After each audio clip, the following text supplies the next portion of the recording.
estar aquí el día de hoy con un gran locutor, comunicador, periodista y sobre todo una gran persona, un gran amigo que yo tengo desde hace varios años, y quiero presentarles a Sergio Guzmán. Muchas gracias, Eric. Acabas de engordar mi currículum.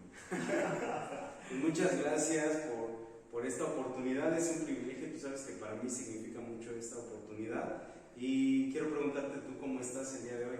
Muy bien, muy contento. De verdad es que ya tenía ganas de estar nuevamente contigo, porque siento que el asunto... Como que hacemos clic muy padre. A mí me gusta mucho cuando nos reunimos a conversar.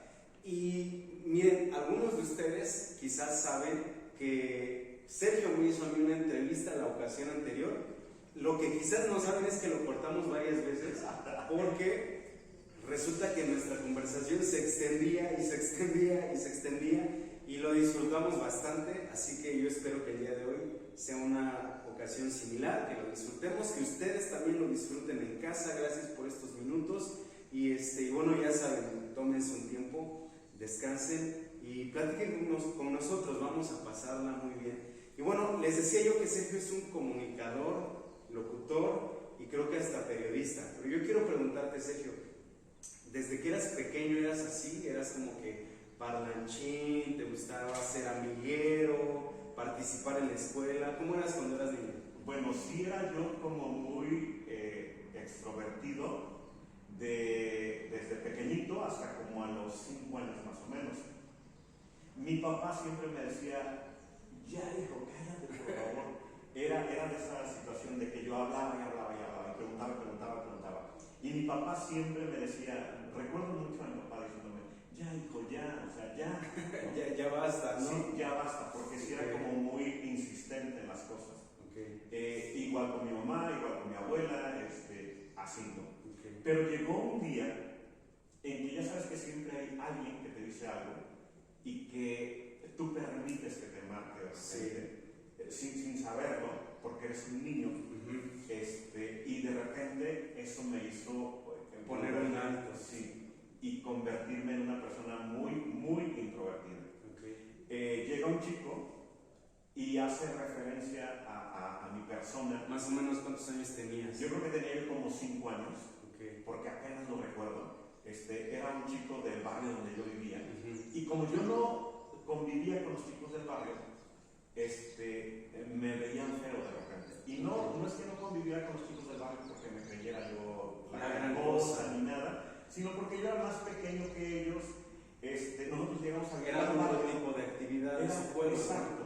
Yo, por ejemplo, yo no jugaba fútbol, que era lo que jugaban siempre, porque como no veo con un ojo, siempre caminaba yo así como tontito, y corriendo pues era más notable. O más complicado para ti, claro, no coordinar los movimientos. El asunto también era que, por ejemplo, si me ponían de portero, pues cuando yo agarraba el balón ya me había estrellado en la cara. Entonces, ya había sido gol, ¿no? Y a veces como que es complicado coincidir con esos aficionados del fútbol cuando uno no tiene la habilidad, ¿no? Y bueno, entonces este chico así de, hey, no jueguen con la niña. Hablas como niña, caminas como niña. Y entonces eso a mí me pegó muchísimo. Y entonces lo que hice fue hacer esto, ¿no? Esconderme. Pero casi al mismo tiempo, yo siempre he creído que Dios está al pendiente de ti. Claro. Y que siempre está viendo lo que ocurre contigo. Y tú tienes que estar como muy abierto a las señales que Dios te da y que te envía y que te dice. Cuando yo entro a la primaria, porque para eso no fui al preescolar, no fui al kinder, porque en aquella época no se utilizaba, no se estilaba. No era esencial o no existía. ¿Cómo que decían? No importa, lo metes a primero de primaria, ¿no? Entonces, cuando yo cumplí 6 años, me llevan a la escuela y yo aprendo a leer primero que los demás. Y entonces la maestra me pone un día a dirigir el programa. De esos de todos los lunes, ¿sabes? La ceremonia. La bandera y todo eso. Y entonces me pone en ese asunto. Cuando yo escucho mi voz amplificada en el micrófono de la escuela, me quedo así, maravillado por lo que yo escuchaba. La sensación, ¿no?, que te produce. Fue algo embriagador, de verdad. Tanto que yo me quedé con eso todo el día. Y yo dije, ya sé qué voy a hacer cuando sea grande. Y entonces llegué y le dije, papá, ya sé lo que voy a hacer cuando sea grande. Cuando sea grande voy a ser artista, así como Luis Miguel, así como fulano de tal. Y mi papá estaba un poquito estresado ese día y volteó y me dijo, tú vas a ser tú mismo y ya cállate. O sea, pero tú te veías como un cantante o algo así. Es que no entendía. O sea, solo sabías que querías escuchar tu voz. Okay. No tenía claro. Claro, la referencia para mí era Luis Miguel, porque yo escuchaba 1+1 igual a 2 enamorados, y me gustaba la canción. Sí. Pero yo no veía chiquilladas, por ejemplo, ya me estoy inventando, tengo 50 años también. Ok, no estoy muy convencido de que todos los millennials o centennials identifiquen que es Chiquillas, pero era un programa, ¿no?, infantil y familiar que salía por televisión abierta. Donde los niños hacían, por ejemplo, a los personajes adultos. Había alguien que hacía de Jacobo Zabludowski, era como una parodia, ¿no? Sí, había otro que hacía de Cantinflas, por ejemplo. Y entonces yo me veía y me imaginaba así. Okay.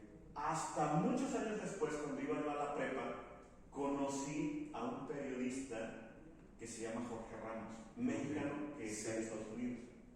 Cuando yo lo conocí, cuando vi su trabajo y entendí su trabajo, dije, yo quiero ser como Jorge Ramos. Obviamente, como que el asunto estaba muy lejano de mi realidad. Aparentemente, pero yo quería estar. Tenías esa ilusión, ¿no? Sí. Me imaginaba en las Malvinas, o como por ejemplo, sé que es un tema duro, difícil ahorita, pero me imaginaba en Afganistán, por ejemplo. Me imaginaba en algunos... O sea, en esos escenarios que son los más delicados, ¿no? O sea, te apasionaba, sentías también una conexión quizás humana o emocional. Humana, yo creo, sí. Y fíjate, a una pues pequeña edad, ¿no? A una corta edad, sí empezabas a sentir esa empatía y ese deseo de comunicar a los demás esas experiencias o situaciones que otros estaban viviendo, quizás menos afortunados, ¿no? Sí, creo que era como mi objetivo.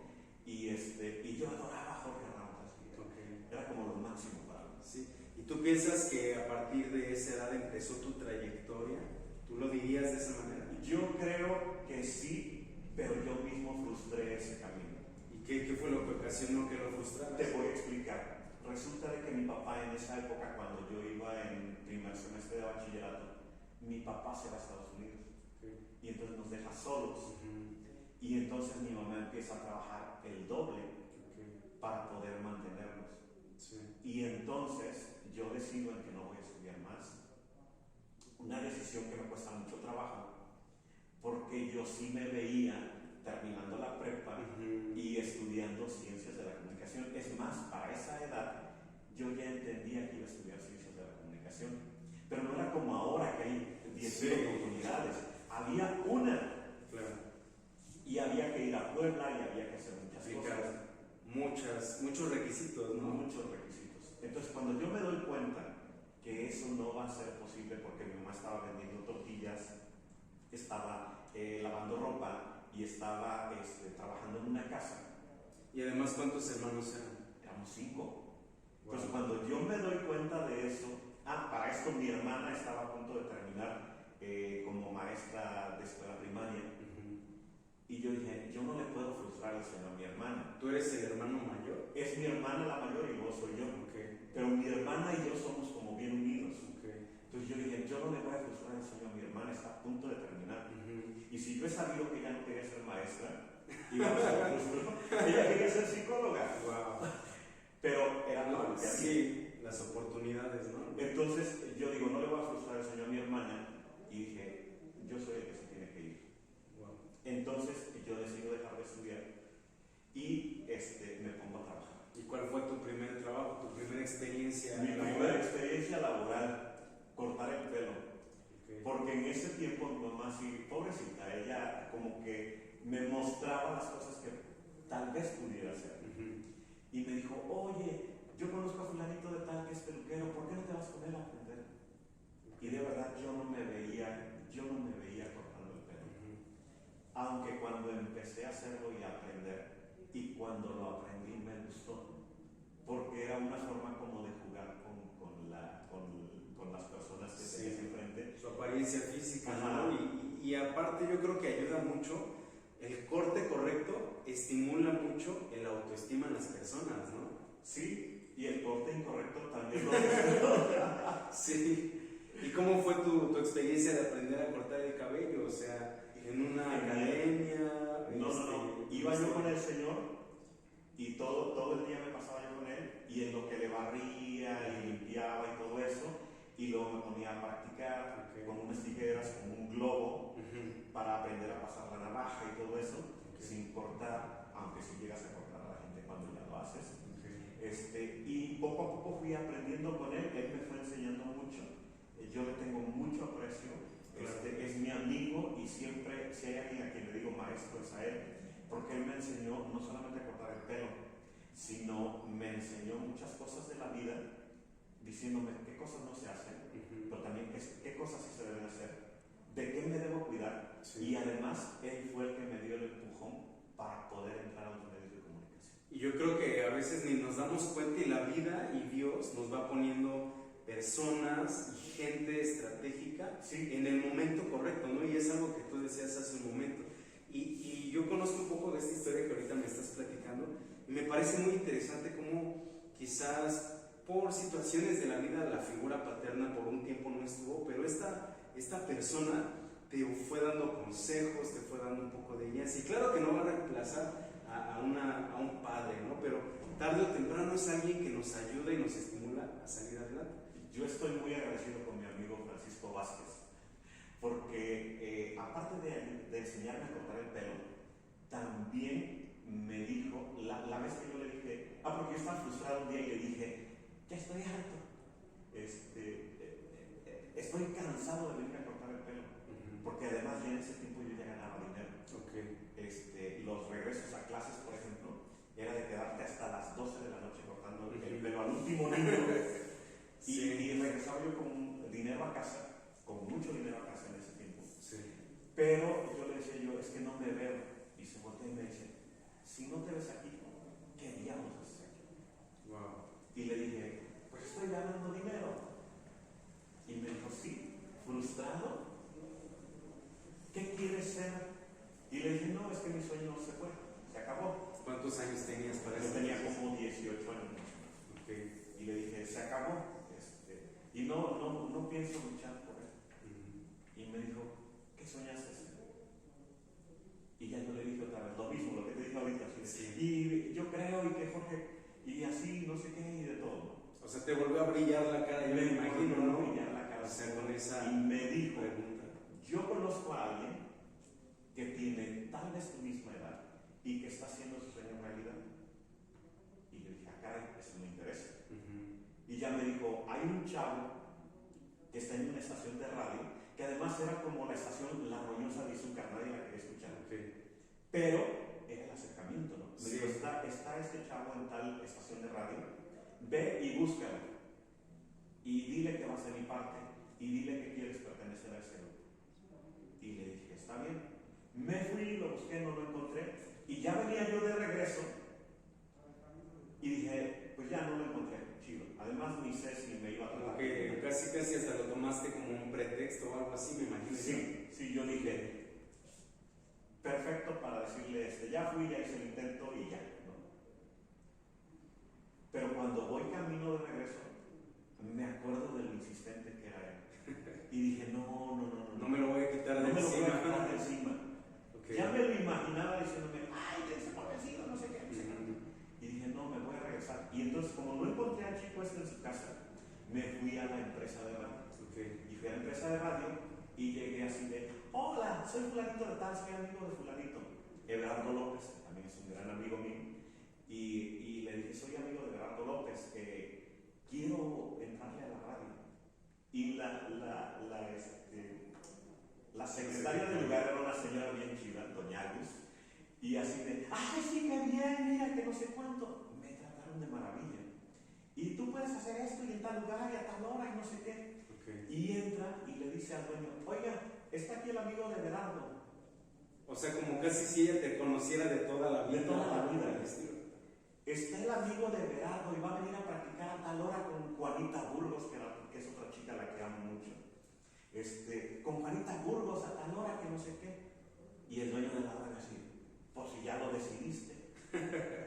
O sea, le dio también el derecho, ¿no? Esa autoridad a la secretaria y a ti, además de todo. Y ya entonces yo así de, gracias, y el Señor me dice, todo el mundo quiere. Pero mira, aquí nada más, en esta estación de radio, somos como 20 personas. Hay 3 plazas. Pero bueno, tú quieres, intenta. Como tú quieres, ¿no? entra.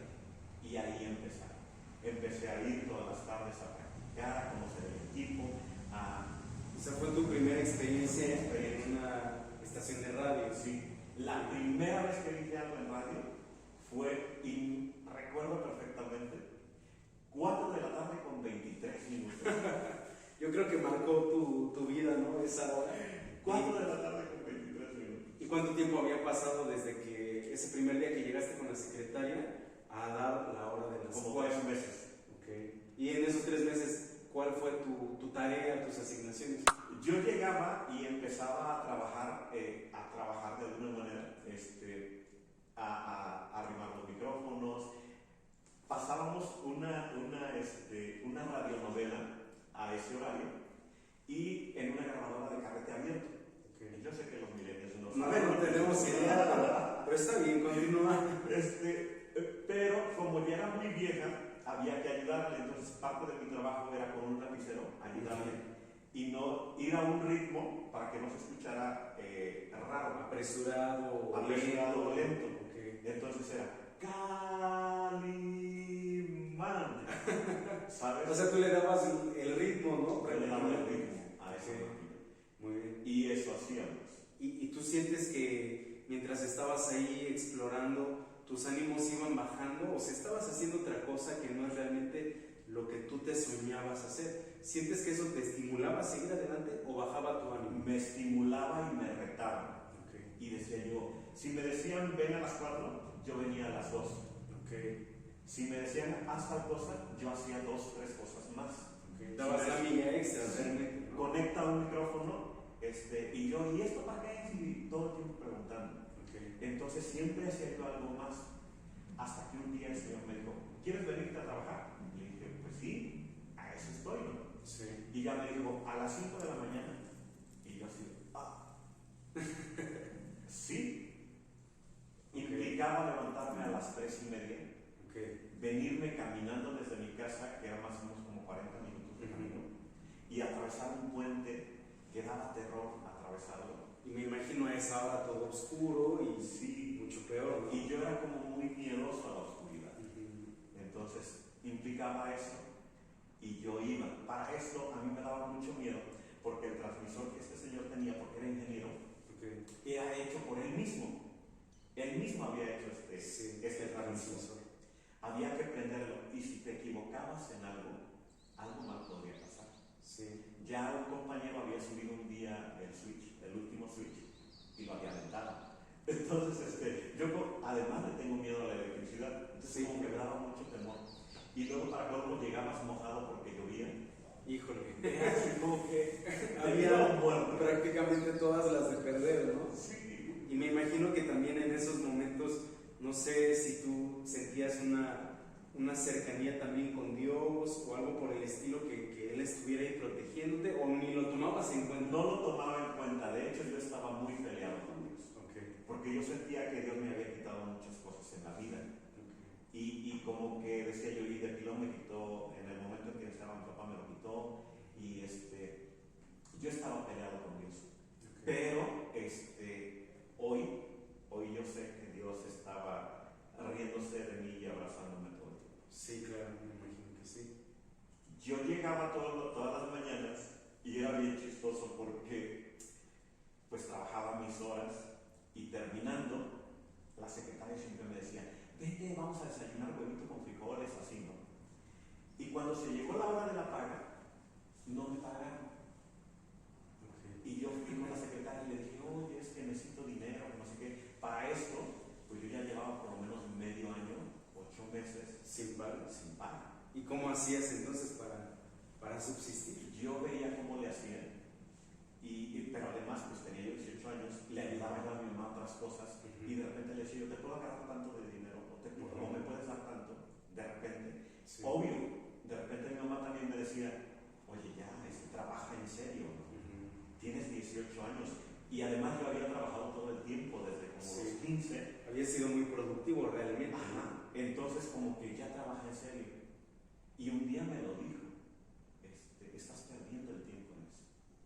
Y yo así como que, sí, pero eso es lo que me gusta, eso es lo que me encanta y eso es lo que quiero hacer, ¿no? Sí. Y de repente, pues, cuando yo les dije que me pagaran, le digo a la secretaria, oye, ya por favor páguenme. Me dice, es que no hay dinero, hay que preguntarle a don Hilario si te puedo dar de un cliente que acaba de venir a pagar. Okay. Y entonces ya fuimos con el dueño y ya le dije, oiga, don Hilario, ¿me puede pagar? ¿Para qué quieres dinero? Y le digo, pues para comer. No te preocupes. Doña Agus, que era la secretaria, vaya a traer huevitos y jamón, vamos a comer. Ay, se trae una coca. A ver.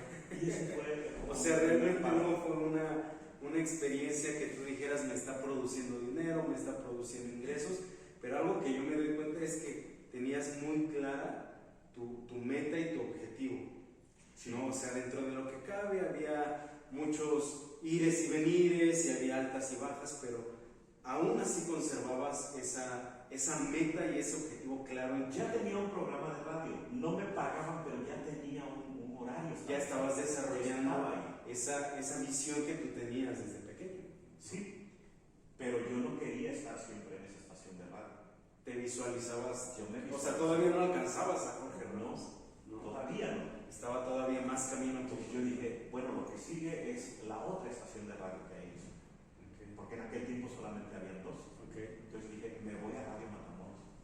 Y llego y me presento con el dueño, a quien también aprecié mucho toda la vida, que después nos peleamos y después nos reconciliamos, con el señor Fidel Balbuena, y le digo que vengo y que ya tengo la práctica y que ya soy el urinanita de la práctica. Okay. Y entonces él llega y me dice, pues fíjate que estás equivocado.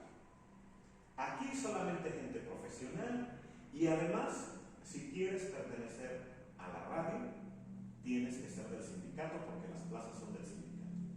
Entonces, vete a Puebla, consigue una plaza en el sindicato, ya no te vienes. Si el sindicato te manda para acá, pues aquí te vienes. Okay. ¿Dónde está el sindicato? Y me dice, vete con la secretaria que te dé la dirección. Me dan la dirección y me voy al sindicato. Y llegando al sindicato, un tipo gordo que se llamaba Edgar, que era el secretario general de aquel tiempo, así de, no, ese Fidel Balbuena está loco, que no sé qué, no sé cuánto. Para ser del sindicato tienes que trabajar en radio. O sea, uno te dice, para trabajar en radio tienes que ser del sindicato, y el otro te dice, para estar en el sindicato tienes que trabajar en radio. Sí. Okay. Y te encuentras en esa controversia, ¿y qué haces? Yo me vengo de Puebla pensando en el autobús, de verdad. ¿Qué voy a hacer enseguida? O sea, ya me cerraron aquí, me cerraron acá, ¿qué hago? Y dije, pues insistir. Yo pensaba, aunque no conocía nada de la palabra, yo decía, seguramente si friegas y friegas y friegas, alguien por que lo dejes de joder te va a dar vuelta. Si yo fui otra vez con un líder y sabía que era un tipo de muy pocas pulgas, y fui y me planté. Y le dije, oiga, deme chance. Todo el mundo quiere chance, pero no sé qué, quién sé cuánto. En ese momento llega la secretaria y le dice, oiga, don Fidel, fulano de tal no va a llegar otra vez. Acaba de decir que tiene lo que sea. ¿Cómo? Si es el suplente, no sé qué, no sé cuánto.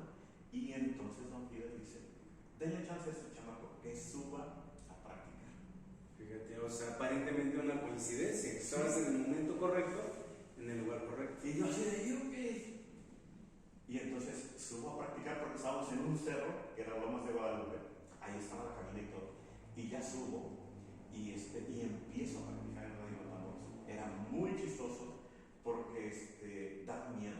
A mí me daba mucho miedo. ¿En qué sentido? ¿Cuál era el motivo? El miedo era porque todo se hacía como muy exacto, como muy perfecto. Muy preciso. Muy preciso tenía que ser. Por ejemplo, tenías que hacer unos cartuchos para grabar los comerciales. Y eran tantos metros para que te cupiera un comercial de 30 segundos, por ejemplo. Okay. Y entonces tenías que grabar, pero todo era al mismo tiempo. Metías el cartucho, le dabas el récord, pero al mismo tiempo soltabas tu música, pero al mismo tiempo abrías tu micrófono, pero al mismo tiempo empezabas a leer.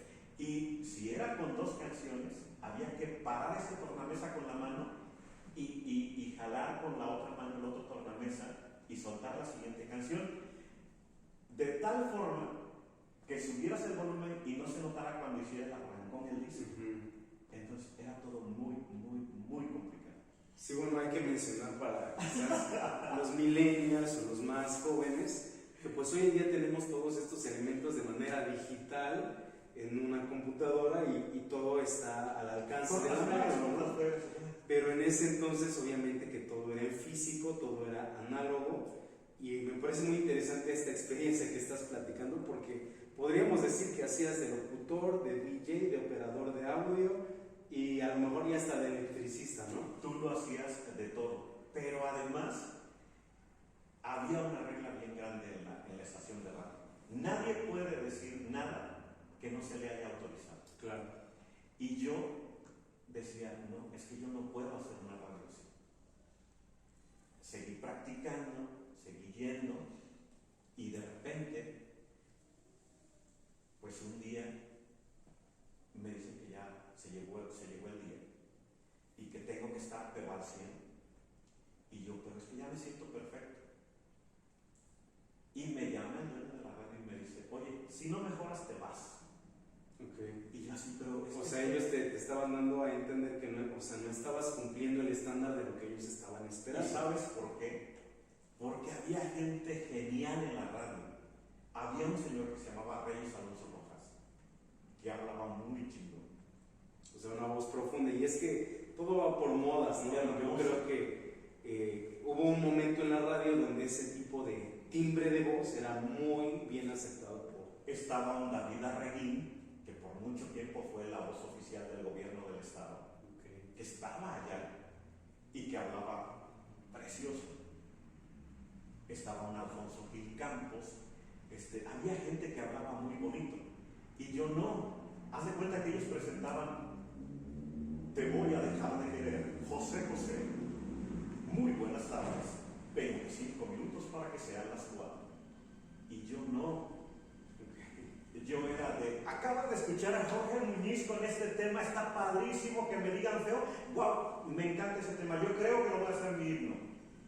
Y entonces la gente, el dueño decía, ¿no? O sea, rompías el formato, ¿no? De lo que se esperaba, porque era mucho más diplomático, mucho más formal, y tú muy ameno, muy alegre, muy sanguíneo, pero la audiencia en sí, ¿cómo respondía a tu La participación? audiencia era muy chida, porque, ¡ay, qué bueno que ya llegaste!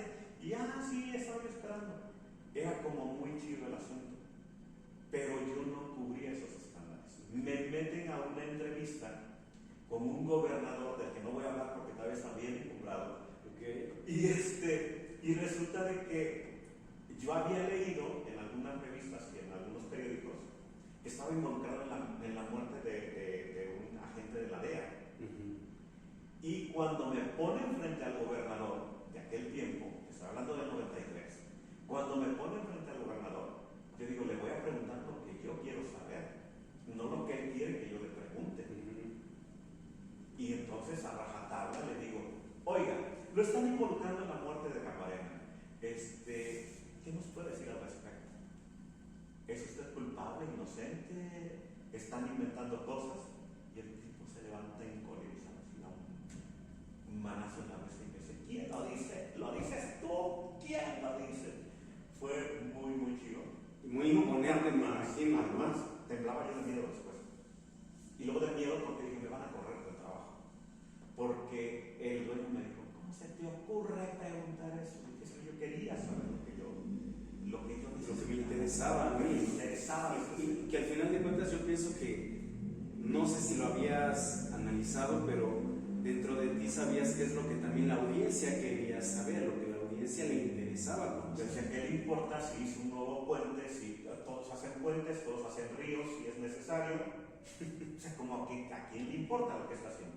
Lo que me importa es saber, y fíjate que hasta el momento sigo haciendo entrevistas de ese tipo, y son incómodas hasta ahora. Sí, me imagino que sí. Algunas.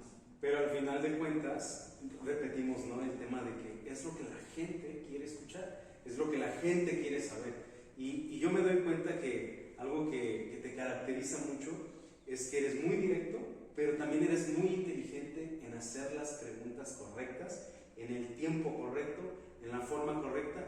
Quizás en un principio esa experiencia, bueno, todos aprendemos a partir de nuestros errores, pero creo que ha ido trazando tu camino hasta el día de hoy. Sí, la verdad es que he aprendido a controlar, porque a veces no puedo controlar, estoy frente a un mentiroso y lo veo y lo sé.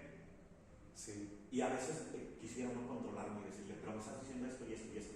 Pero voy armando en la mente y digo, se lo tengo que decir de tal manera que me lo conteste y que no se sienta agredido. Porque y a lo mejor ni se dé cuenta de que lo contestó, ¿no? Sí. Yo siento que la gente cuando la invitas, por ejemplo, a una entrevista, no la puedes hacer sentir agredida. Porque es como si invitas a alguien a tu casa y lo tratas mal, ¿no? O sea, no está chido. Claro. Y entonces he tratado mucho de ir controlando esa parte y de ir haciendo como mis mapas mentales para poder hacer una entrevista interesante. Sí, me imagino que sí, bueno, lo veo y disfrutamos mucho toda tu participación cada vez que podemos verte y escucharte. Y te quería preguntar cómo fue tu experiencia. Tengo entendido de que también trabajaste en los Estados Unidos. Cuéntanos cómo fue esa fue historia. maravillosa y a lo mejor como imborrable, porque a veces te pierdes cosas por tonto, porque no has madurado, porque no es el momento. Por eso no le pidas a Dios nunca que te dé, mejor pídele que cuando te dé tú ya estés preparado para recibir lo que Él te da.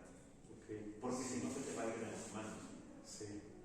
Yo me fui a Estados Unidos ilegal y fue bien curioso porque llego y prácticamente el día que llego me dice un primo, es que en tal estación de radio que es nueva pertenecía a Telemundo, no era cualquier cosa.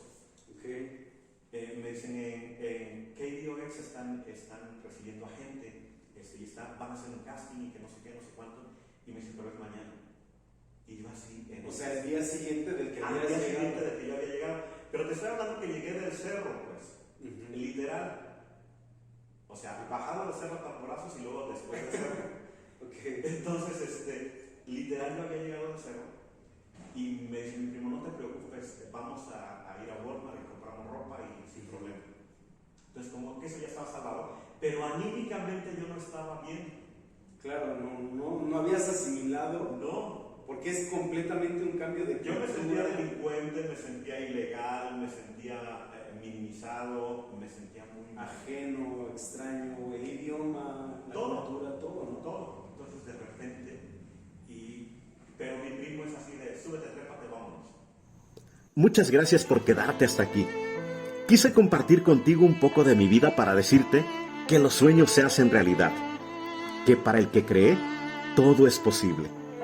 Tal vez no soy un Jorge Ramos, pero soy un triunfador con su propia historia de éxito. Ánimo, Dios es siempre un sí y un así sea.